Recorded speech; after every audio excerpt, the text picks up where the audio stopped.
아멘. 할렐루야.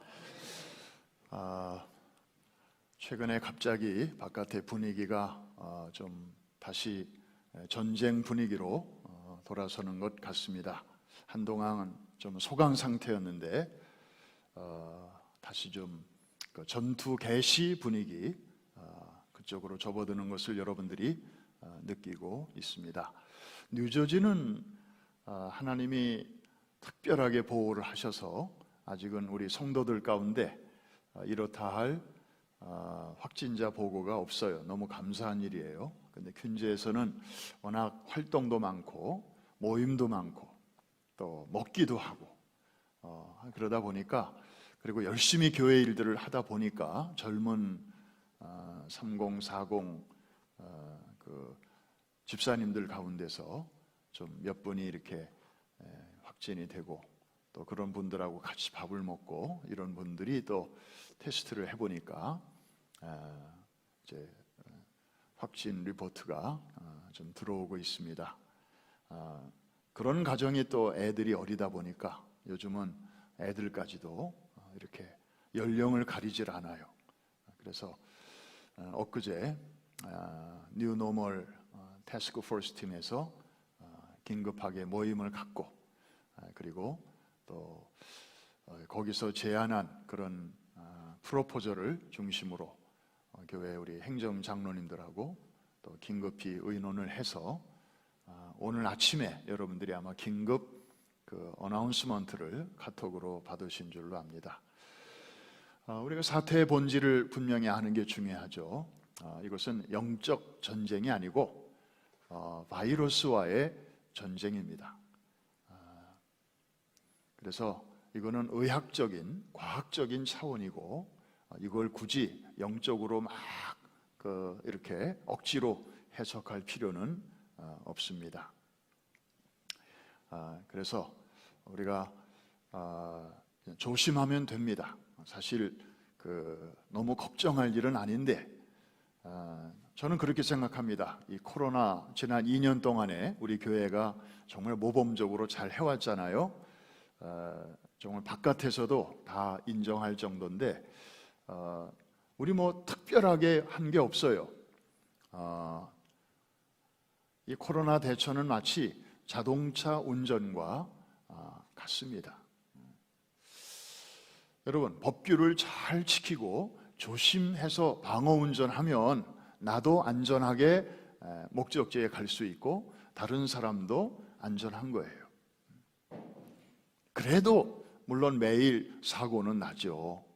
차가 망가지기도 하고 사람이 다치기도 해요. 안 나면 좋겠지만, 그렇다고 해서 매일같이 사고가 나니까 자동차는 위험한 거야, 자동차 가지고 나오지 말고 집에만 계시오, 그럴 수는 없잖아요. 그러면 여러분들이 일상생활이 완전히 마비가 되지 않겠어요? 그러니까 너무 우려를 하고 너무 막 이렇게 패닉이 되면 자동차 그냥 집에 다 두고 살자 이렇게 말하는 거랑 비슷하죠.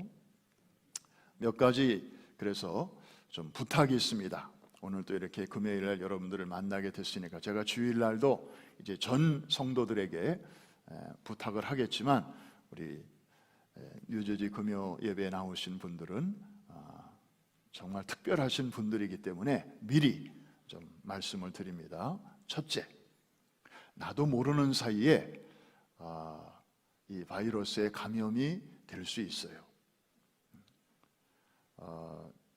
여러분들이 다 백신을 대부분 맞으셨기 때문에 증세가 그 이전보다는 굉장히 라이트하게 이렇게 진행될 수가 있어요. 그냥 감기 몸살 정도로 느껴질 수도 있어요.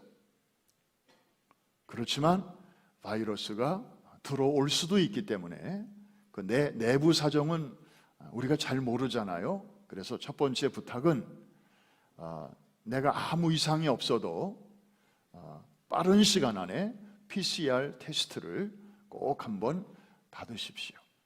지금은 그게 필요한 때예요. 왜냐하면 뉴스를 들어보면 미국 전체가 이제 바이러스가 다시 막 돌기 시작하는데 특별히 뉴욕, 뉴저지가 심하다. 뉴스에 그렇게 나와요. 확진자가 하루에 막 1000명 이상이 막 나와요. 그 중에 여러분이 들어가지 말라는 보장이 없어요. 이거는 영적인 문제하고는 전혀 관계가 없다니까. 한번 따라 합시다. 이거는 영적 문제가 아니다. 내가 기도를 열심히 하면 하나님이 막아주시고, 내가 기도를 좀 요새 등한히 하면 쑥 들어오고, 그런 문제가 아니라니까요. 차원이 다른 거예요. 그래서 온 가족과 함께 가까운 그 urgent care나 요즘은 뭐 그런 거 공짜로 다 검사 많이 해주니까 여러분들이 더 이상 늦추지 말고 내일이라도 가십시오. 늦게 가면 늦게 갈수록 줄이 깁니다. 지금 사람들이 저마다 다 자기 가족의 안전을 위해서 다 지금 테스트를 받으러 가고 있어요. 점점 줄이 길어지고 있어요. 더 길어지기 전에 여러분들 빨리 테스트를 하시고, 두 번째, 요즘 내가 콧물이 나고 좀 감기 증세가 있고 몸살기가 조금 있다 그러면 주일날 너무 무리해서 교회 오지 마세요. 나는 교회 가야 돼, 나는 한 번도 빠진 적이 없어, 너무 그렇게 무리하게 하시지 말고, 그냥 몸이 좀 안 좋으면 그냥 집에서 얼마든지 온라인으로 예배 드리셔도 좋습니다. 그리고 즉시 1번, 아까 말씀드린 것처럼 즉시 가까운 곳에 가셔서 테스트를 받으시고, 뭐 네거티브로 나오면 굳이 교회에 리포트 하실 필요는 없는데, 행여나 파지티브로 나오면 꼭 교구장님이나 또 우리 목회자에게 리포트를 해 주셔야 돼요. 그것이 이제 우리 모두를 또 이렇게 보호하는 그런 방법이 됩니다. 마지막 세 번째로는 우리 뉴저지는 아직 그렇게 리포트가 없지만 지금 퀸즈와 또 우리 주변에는 이미 걸린 분들이 많이 계세요. 경미하게 지나가는 분들도 있고, 백신을 맞았음에도 불구하고 지금 굉장히 힘든 그런 시기를 보내는 분들도 있습니다. 이분들은 몸만 아픈 게 아니에요. 제가 보니까 이분들은 마음이 더 아픈 것 같아. 나 때문에 내 주변에 있는 분들이 되게 고생하는구나. 혹시 나 때문에 우리 교회가 이렇게 막 계획했던 행사들도 미루고 취소하고 연기하고 변경하고, 혹시 나 때문에 그런 거 아닐까 하고 이분들은 막 guilty feeling, 그리고 어떤 분들은 영적인 혼란. Why me? 똑같이 밥 먹었는데 왜 나만 걸린 거야? 뭐 이제 하나님께 대하여 좀 막 이렇게 따지고 싶고 그런 분들도 있습니다. 여러분 안 걸려봐서 모르죠? 그런 게 있어요. 영적으로 막 혼란스럽고 심정적으로 막 미안하고, 몸도 아픈데 마음까지 막 아프니까 우리가 뭐 해줘야 돼요? 그런 분들을 위해서 기도해야 돼요. 그래서 오늘 밤에도 우리가 특별히 그분들을 위해서 기도할 것입니다. 작년 이맘때 그분이 저를 찾아왔습니다. 그분, 미스터 C, 미스터 코비드. 전 어디서 걸렸는지 몰라요.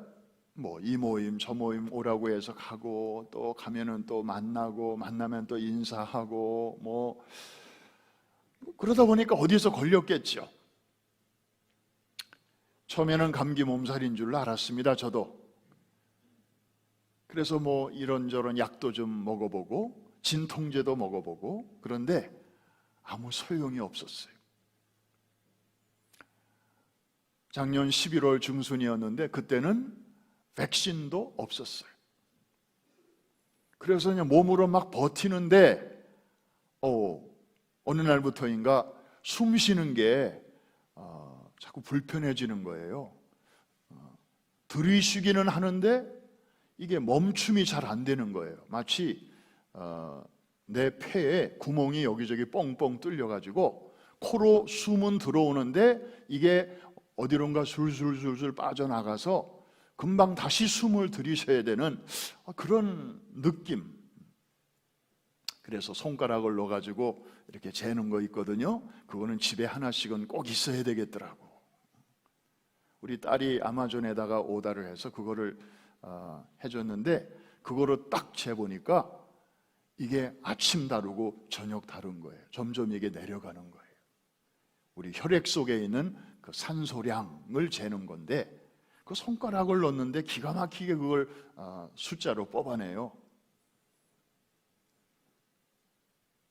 그래서 주변 사람들이 말하기를 그 수치가 되면 무조건 병원 가야 됩니다. 그래가지고 제가 그날 밤에 just walk in 종합병원 그냥 응급실로 들어갔어요. 아슬아슬하게 입원이 됐어요.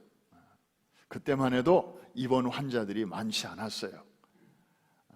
아마 지금처럼 득실득실했으면 저 같은 사람은 당신은 너무 심한 상태는 아니니까 그냥 집에 가서 그냥 조금 더 기다려 보시오 하고 퇴짜 맞았을 텐데 그때 아마 병실이 좀 있었나 봐요.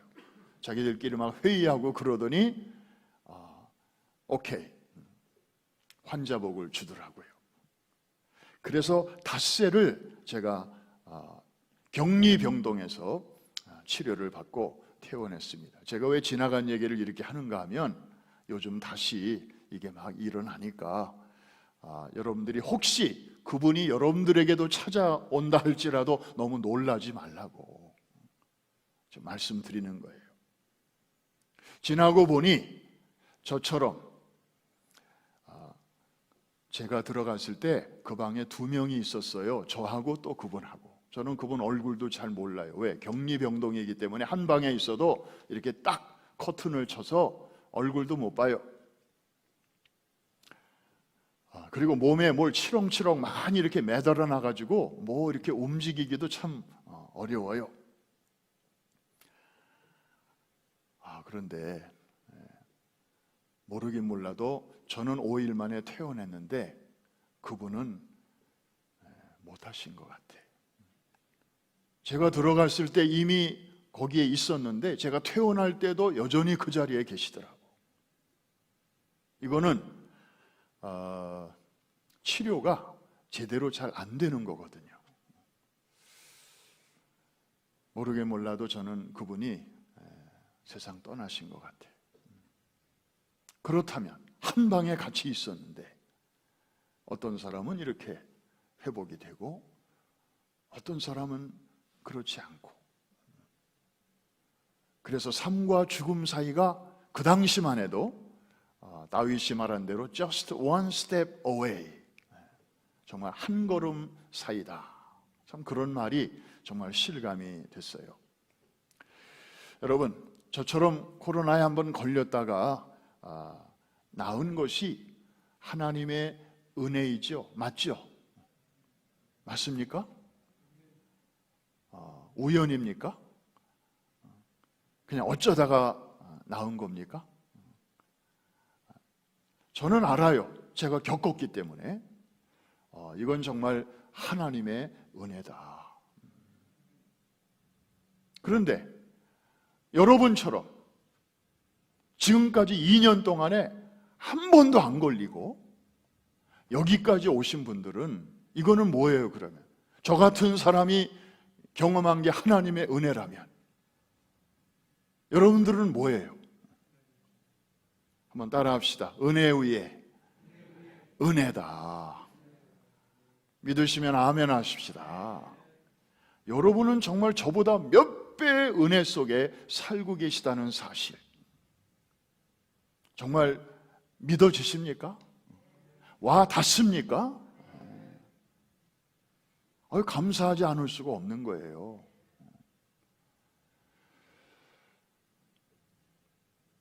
지난 1년 9개월은 분명히 재앙입니다. disaster. 그런데 얼핏 보면 재앙인데 그 안으로 이렇게 들여다보면 정말 이게 없었더라면 좋았을 그런 나쁜 재앙만은 아니었음을 알게 됩니다. 오히려 이걸 통해서 이 코비드라는 안경을 통해서 그동안에 안 보이던 것들이 하나님의 그 깊은 은혜가 오히려 선명하게 보이는 그런 은혜가 있었습니다. 그런 면에서 정말 소중한 축복의 기간이기도 합니다. 정신없는 그 초창기의 혼란에서 이제 좀 벗어나서 좀 정신을 차리고 어느 날 지나온 2년간의 발자취를 우리가 돌아보니까 하나님께서 우리 교회에 부어주신 은혜들이 정말 꽤 여러 가지가 있었구나 하는 것을 보게 되었습니다. 오늘 저녁에 여러분들과 함께 그 내용을 좀 나누고 싶습니다. 첫째, 사탄은 팬데믹 초창기에 교회 문을 닫았다고 좋아했지만 하나님은 모든 가정을 교회로 만들어 주셨습니다. 아멘입니까? 여러분, 팬데믹 이전에 여러분 가정의 풍경은 어떤 모습이었나요? 한 지붕 아래 살면서도 마치 하숙생들 같지 않았나요?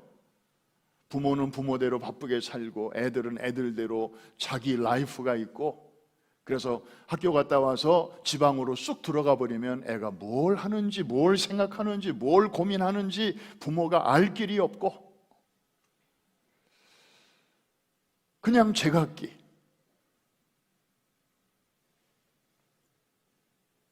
그런데 팬데믹이 딱 터지니까 직장 못 나가, 학교 못 가, 교회 못 가, 식구들이 그냥 집에서 함께 얼굴 볼 수 있는 시간이 많아지게 되었습니다. 서로의 삶을 그 어느 때보다도 가까이서 들여다볼 수 있게 하셨습니다. 그동안에는 하우스였다면 하나님께서는 그 하우스를 홈으로 바꾸어 주셨습니다. 하우스는 건물에 포커스가 있는 것이고 홈은 그 건물 안에 사는 사람에게 포커스를 맞춘 말입니다. 여러분, 크리스마스 캐롤 중에 I'll be home for Christmas라는 그런 아주 감미로운 캐롤이 있잖아요.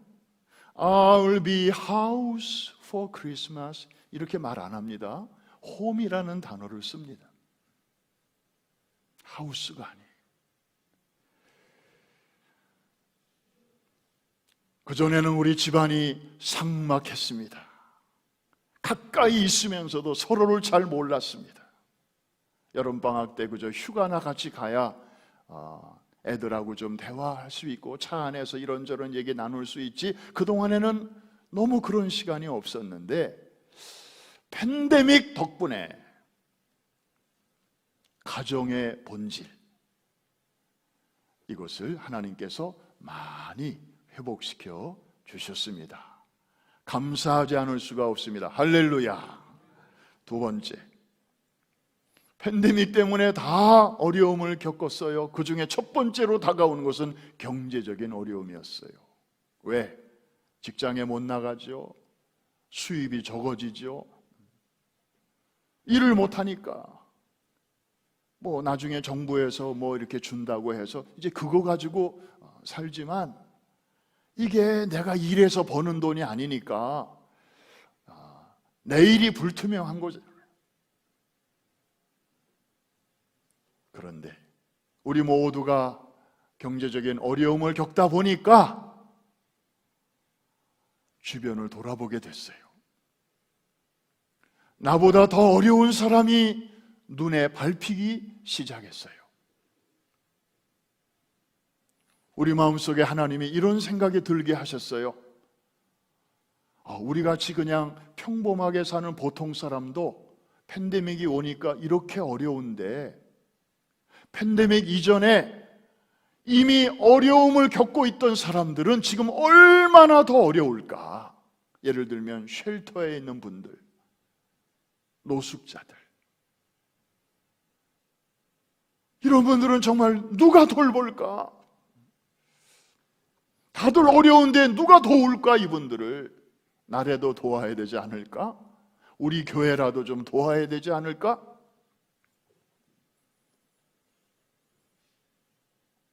최근에 쉘터 사역을 하는 목사님을 만났는데 그분이 이런 말씀을 하세요. 팬데믹이 효자입니다. 무슨 얘기인가 들어봤더니 그 이전보다도 지난 2년 동안에 들어온 구호 물품 그리고 이 구제 헌금, 그런 게 지난 2년 동안에 그 어느 해보다도 많았다는 거예요. 할렐루야.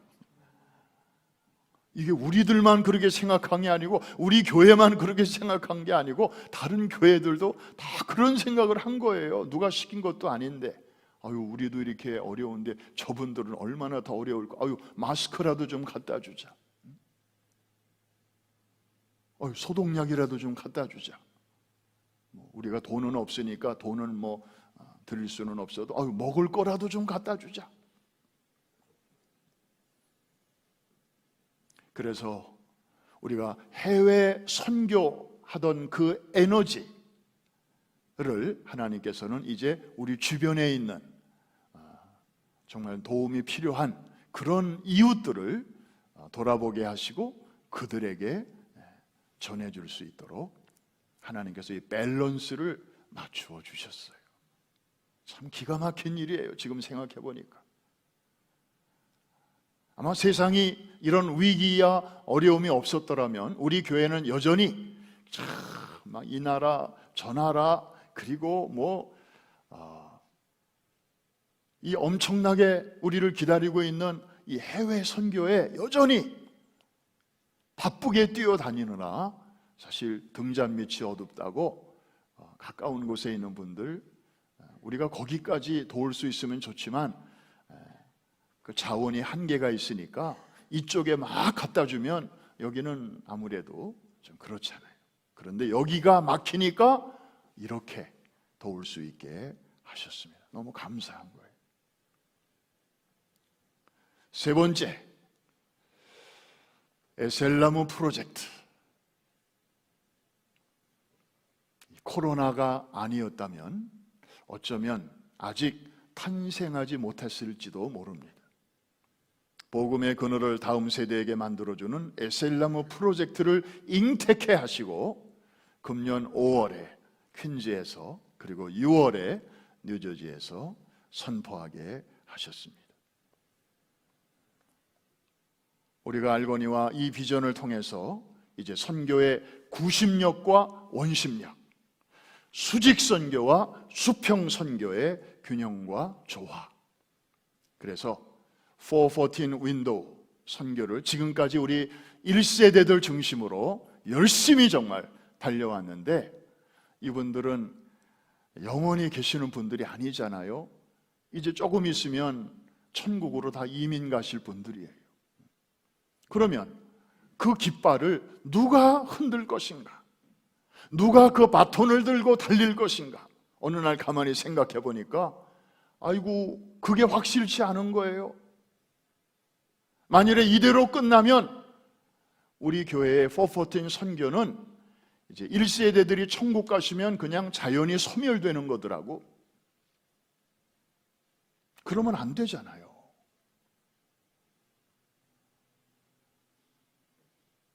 이 바톤을, 이 깃발을 우리의 다음 세대가 이어받아서 앞선 주자가 달렸던 그 트랙을 이들이 열심히 또 달려서 이 릴레이 경주가 계속 이어져서 결국에 결승점에까지 우리가 가야 되잖아요. 주님이 기다리고 계시는 그곳에 정신이 번쩍 난 거예요. 그래서 우리 다음 세대를 세워야 되겠다. 어린 묘목이지만 지금부터라도 에셀나무를 심어야 되겠다. 그러면 그 나무가 언젠가는 커서 누군가를 위하여 그늘이 되어줄 수 있으니까. 우리가 맨날 남이 만들어 놓은 그늘 밑에 들어가서 그걸 누리다가만 가는 인생이 아니라 이제는 누군가를 위하여 그늘을 만들어 놓고 가는 그런 뜻있는 인생을 살아야 주님 앞에 떳떳이 설 수 있지 않을까.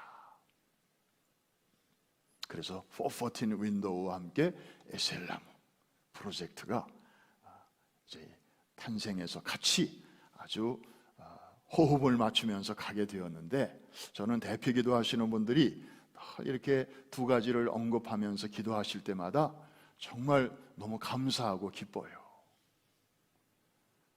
이게 어느새 우리 성도들의 마음속에 비전 캐스팅이 된 거거든요. 우리 교회의 미래가 참 밝은 줄로 믿습니다. 네 번째, 우리 시니어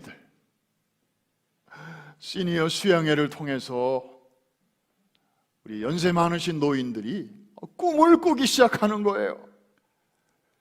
이 꿈은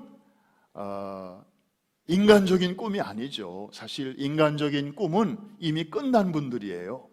다 일선에서 리타이어, 은퇴하시고 다 뒤로 물러나 계신 분들이기 때문에 이분들이 무슨 또 새로운 사업을 하시겠다고 뭘 그러겠어요? 그런 꿈은 끝났지만 위로부터 주시는 성령님이 불어넣어 주시는 꿈이 이 시니어들에게 들어가게 되었습니다. 1차, 2차, 3차 시니어 수양회를 통해서 사도행전적인 그런 말씀이 일어난 거예요. 내가 말세에 내 영을 모든 이들에게 부어줄 것인데 자녀들은 장래일을 말할 것이요, 젊은이들은 환상을 볼 것이요, 그 다음이 중요해요. 늙은이들은 무엇을 꾸리라? 꿈을 꾸리라.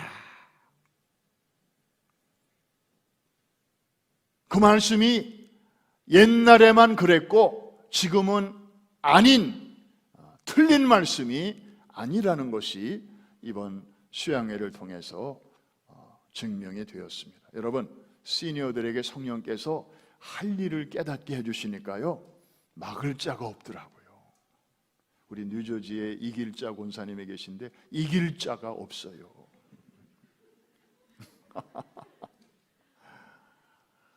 아무도 말릴 수가 없는 거예요. 그러니까 지금 에클레시아 수양회도 하려고 1월 달에 했다가 그것도 지금 조심스러워서 못하고 있잖아요. 또 연기했잖아요, 봄으로. 그런데 이미 시니어들은 지난 7월 달에 1차 수양회, 2차 수양회, 그리고 10월 달에 3차 수양회까지 3번이나 100명이 넘는 많은 분들이, 물론 철저하게 백신 맞고 항체 검사하고 그 다음에 PCR 테스트까지 다 해서 완벽하게 합격한 사람들만 참석을 했지요. 그러면서 마음 놓고 찬양하고 기도하는 가운데 성령께서 은혜를 부어주시니까 영적 회춘이 일어났어요. 이번에 파나마까지 한 70명이 가셨어요. 여러분, 요새 외국 여행 쉬워요? 어휴,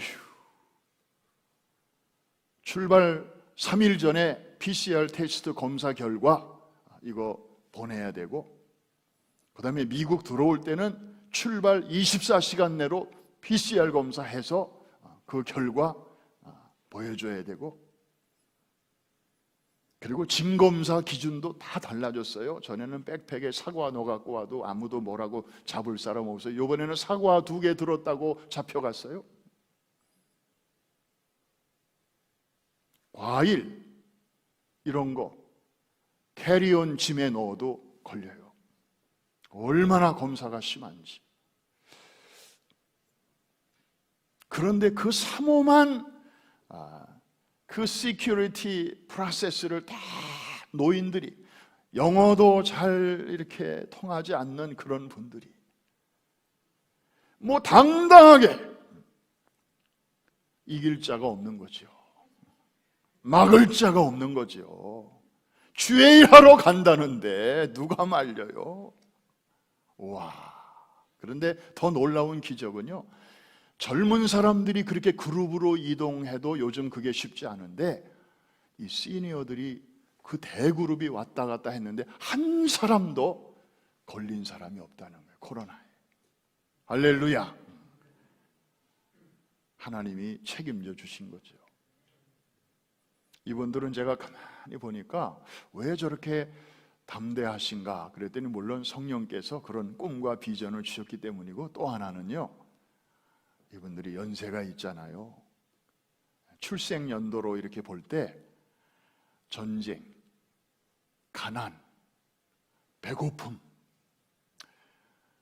그리고 각종 전염병, 이런 것들을 다 몸으로 겪으면서 여기까지 헤쳐나오신 분들이더라고요.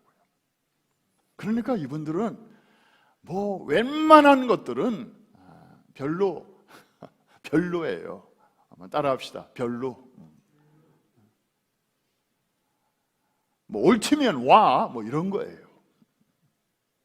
수없는 그런 사선을 넘으신 분들이기 때문에. 이것도 하나님께서 이 팬데믹 기간에 우리 교회에 쏟아부어 주신 은혜 위에 은혜입니다.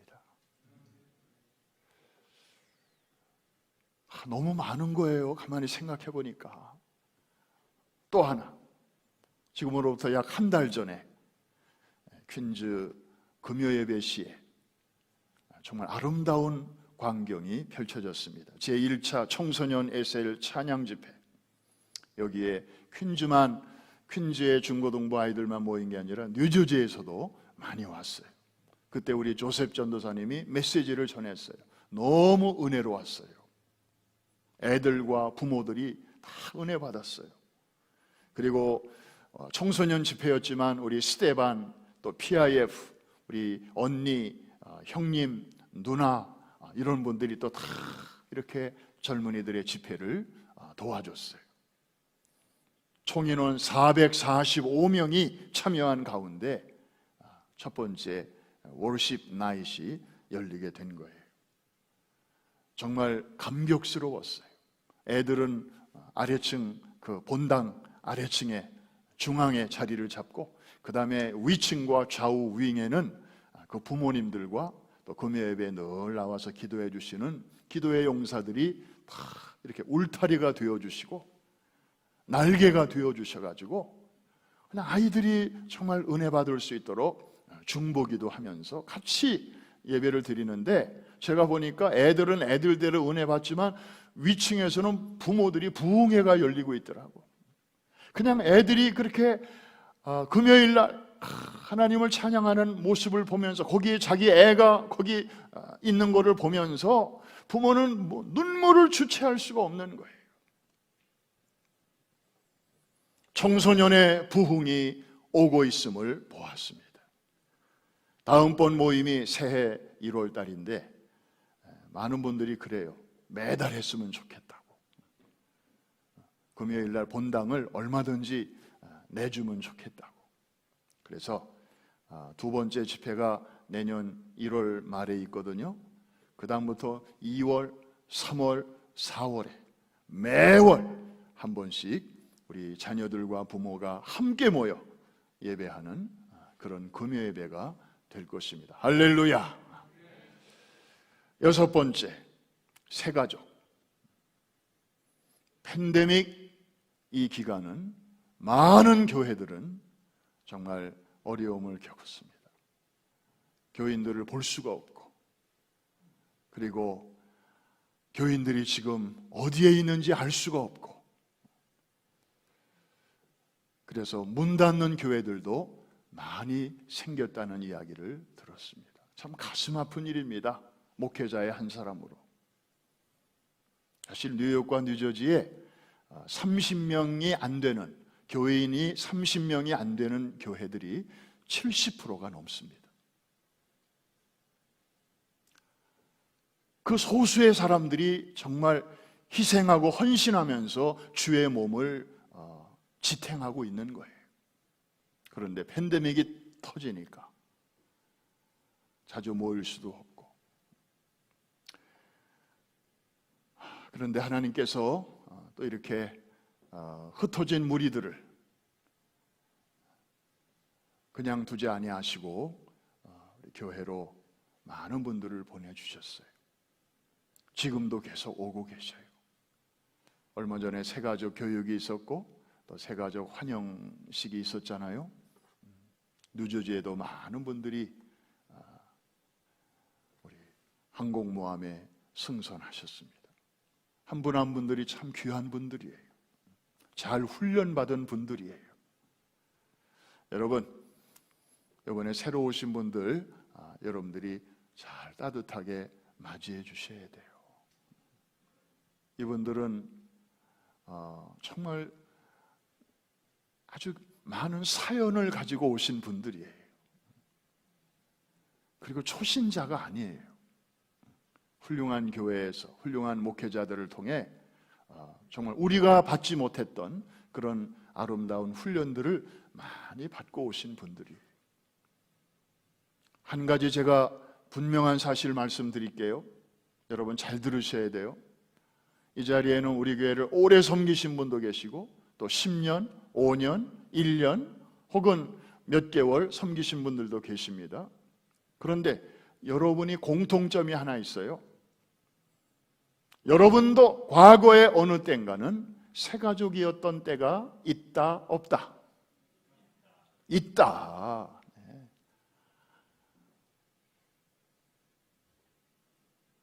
여러분도 새가족이었던 때가 있었어요. 그때 누군가가 와서 여러분들을 잘 케어해 주셨잖아요. 그래서 여러분들이 잘 정착하고 지금까지 오시게 됐잖아요. 그런 분들만 아멘. 그러니까 이제는 그 빚을 누군가에게 여러분들이 갚으시면 되는 거예요. 아, 저게 오래전에 내 모습이었다. 나도 저분과 같은 의자에 앉아 있었다. 새가족의 은혜를 또 주고 계십니다. 7번째, 이제 거의 다 끝났습니다. 7번째는 베이비. 코로나 기간 동안에 베이비들을 많이 주셨어요. 이름하여 코로나 베이비. 얘네들을 가리키는 표현이 생겼어요. 제너레이션 X, 제너레이션 Y, 제너레이션 Z. Z가 뭐냐면은 끝이라고 해서 더 이상 이름 붙일 게 없다고 해서 이제 Z세대가 제일 10대 애들, 오늘날의 10대 애들이 Z세대인데, 그 후에 최근 2년 사이에 태어난 아이들을 가리켜서 제너레이션 C라고 그래요. 코로나의 C를 따가지고 아주 특별한 아이들입니다. 정말 바이러스와의 전쟁 기간에 태어난 애들이에요.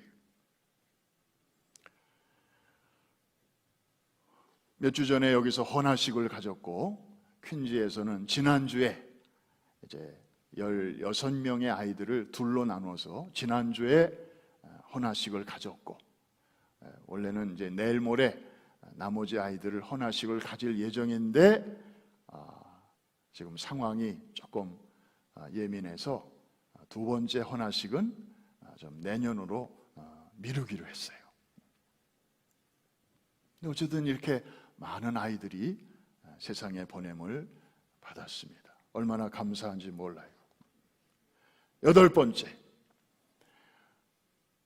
팬데믹이 터지니까 온라인이라고 하는 것을 우리가 비로소 접하게 되면서 그 온라인을 통한 전도와 선교의 지경을 하나님께서 진짜 확 열어주시는데, 우리는 그전에는 그런 전도, 선교 그러면 전도지 가지고 밖에 나가가지고 이 사람 저 사람 나눠주고, 선교 그러면은 비행기 타고 혹은 자동차 타고 먼 데 가가지고 하는 것만 선교인 줄 알았어요. 그런데 하나님께서 이 온라인이라고 하는 이 특별한 하이웨이를 통해서 새로운 그 차원이 있음을 우리에게 보여주셨던 것입니다. 지구촌 구석구석까지 우리의 의도와 전혀 상관없이 누군가의 계획 속에서 이게 막 퍼져가는데, 진짜 이 바이러스처럼 퍼져가는데, 바이러스만 퍼지는 게 아니라 더 강력하게 예수 그리스도의 피 묻은 복음이 퍼져가게 하셨습니다. 할렐루야.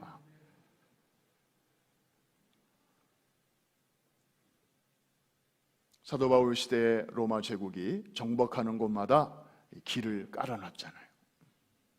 물론 군사적 목적, 경제적 목적으로 길을 깔았습니다.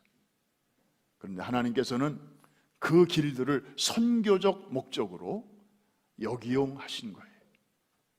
바울로 하여금 1차 세계 선교 여행, 2차, 3차, 그리고 로마로까지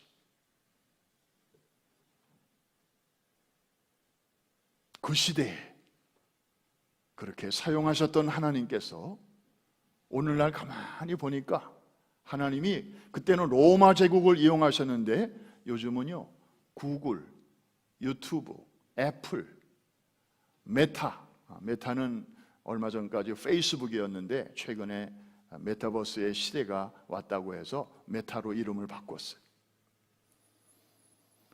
이런 이 IT 기업들을 통해서, 거기에 아주 머리 좋은 사람들을 통해서 길을 다 깔아놓으신 거예요. 그래서 인터넷 하이웨이를 쫙 깔아놓으셨어요. 이게 안 들어가는 데가 없어요.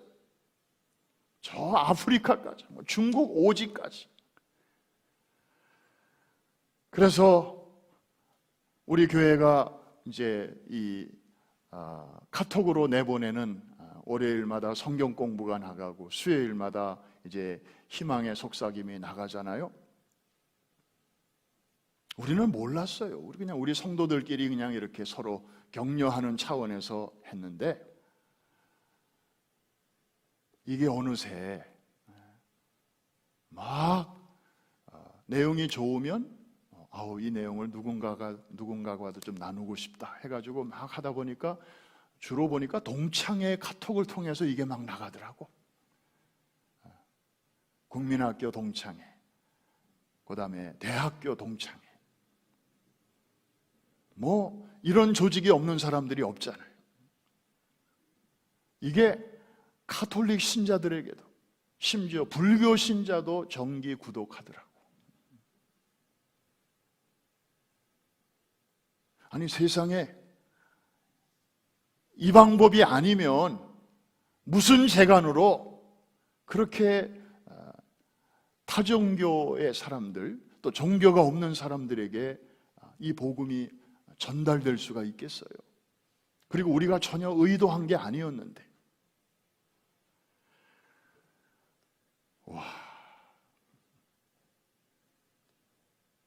팬데믹이 가져온 글쎄요, 부지 중의 은혜라고 할까?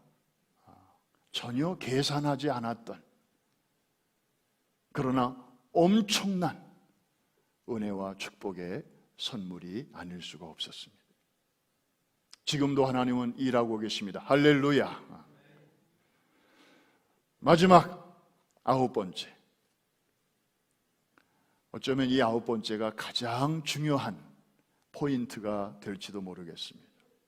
우리는 그동안 은혜, 축복 그러면 그냥 평범하다가도 뭔가 특별하게 뭔가가 딱 생겼을 때, 일이 잘 됐을 때, 원하던 게 딱 이루어졌을 때, 오 주여 하나님의 은혜입니다, 또 하나님의 축복입니다, 우리는 늘 그래 왔는데,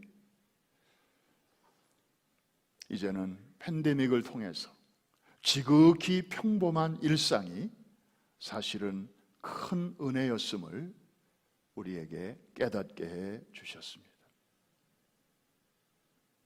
그때가 얼마나 그립습니까, 여러분? 그냥 누구랑 만나서 같이 차 마시고 같이 밥 먹고 교제하고,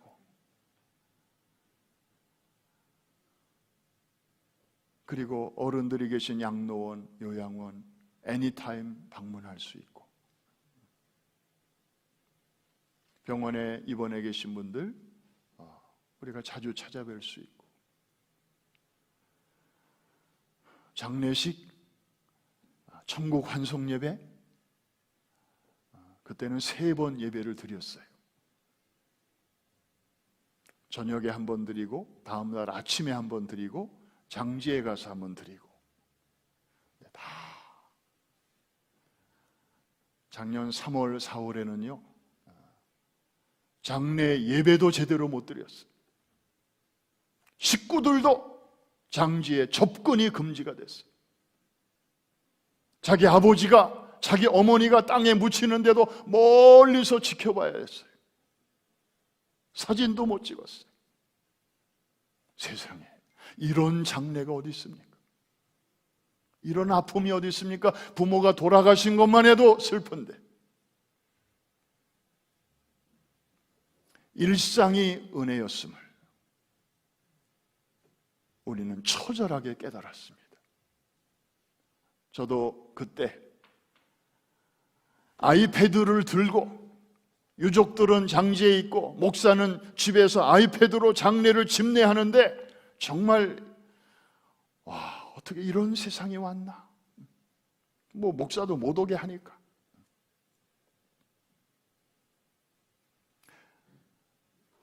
그런 때를 우리가 지나서 여기까지 왔습니다. 결론, 여러분, 하나님이 계신 곳에 애드리스를 아십니까? 혹시 하나님께 편지를 보내려면 메일링 애드리스가 있어야 되는데, 그거 제대로 써야 배달이 제대로 되겠죠? 해 아래, 해 위에 말고, 해 위에는 하나님의 보좌에 하나님이 앉아 계시니까 해 아래 하나님의 주소가 2군데가 있습니다. 첫 번째는 여러분들의 찬송 가운데 하나님이 거하십니다. 오늘 이스라엘의 찬송 중에 거하시는 주여, 아까 본문 우리가 읽었습니다. 2번째로는 감사로 충만한 성도들의 마음속에 주님이 계십니다. 그런데 적당한 감사가 아니고, 정말 어떤 상황 속에서도 환경으로 인하여 하는 감사가 아니라 하나님이 나의 하나님 되심을 인하여 나는 찬송합니다, 감사합니다, 소위 절대 찬송하는 성도의 심령 속에, 절대 감사로 나아가는 성도의 마음 속에 주님이 계신다는 말씀입니다. 하박국 선지자 같은 사람의 감사겠죠. 비록 무화과 나무가 무성치 못하며 포도나무에 열매가 없으며 감람나무에 소출이 없으며 밭에 식물이 없으며 우리의 양이 없으며 외양간에 소가 없을지라도, 앞에 단어가 있고 뒤에 단어가 있는데, 앞에 단어에는 반드시 뒤에 것이 있어야 정상이에요. 외양간에는 소가 있어야 되고 우리에는 양이 있어야 되고 밭에는 식물이 있어야 정상이에요. 그런데 지금 다 비정상입니다. 있어야 할 게 없는 상황이에요. 그럼에도 불구하고 나는 여호와로 인하여 즐거워하리라, 나의 구원의 하나님을 인하여 기뻐하리라. 이게 절대 감사거든요. 코로나 팬데믹 상황 속에서도 우리가 유유히 헤쳐나가려면 적당한 찬양, 적당한 감사 가지고는 안 돼요. 힘이 없어요. 버티지를 못해요. 그런데 어떤 상황 속에서도 하나님을 높이는 절대 찬양의 사람 될 때, 그리고 절대 감사로 나아갈 때 이길 자가 없는 줄로 믿습니다. 막을 자가 없는 줄로 믿습니다. 에덴 동산에 다 있었지만 두 가지가 없었잖아요. 그래서 뚫렸잖아요, 사탄에게. 이 두 가지가 없었어요. 이 두 가지가, 아담과 하와가 찬양했다는 얘기 봤어요? 에덴 동산에 찬양이 없었어요.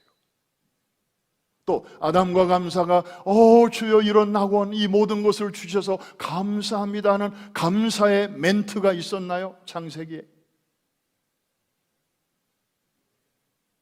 이상해요. 없었어요.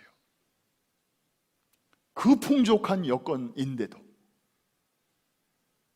그 틈을 뱀이 탄 거예요.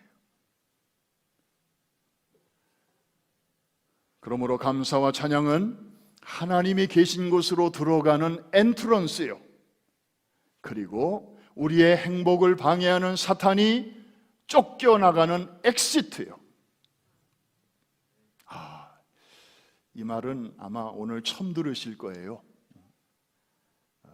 제가 정리한 말이에요. 어디서도 들어보지 못하셨을 거예요. 다시 한번 합니다. 그래서 감사와 찬양은 하나님이 계신 곳으로 들어가는 입구, 엔트런스요, 그 다음에 우리의 주변을 어슬렁거리면서 우리의 행복과 축복을 방해하는 사단이 쫓겨나가는 엑시트, 출구다.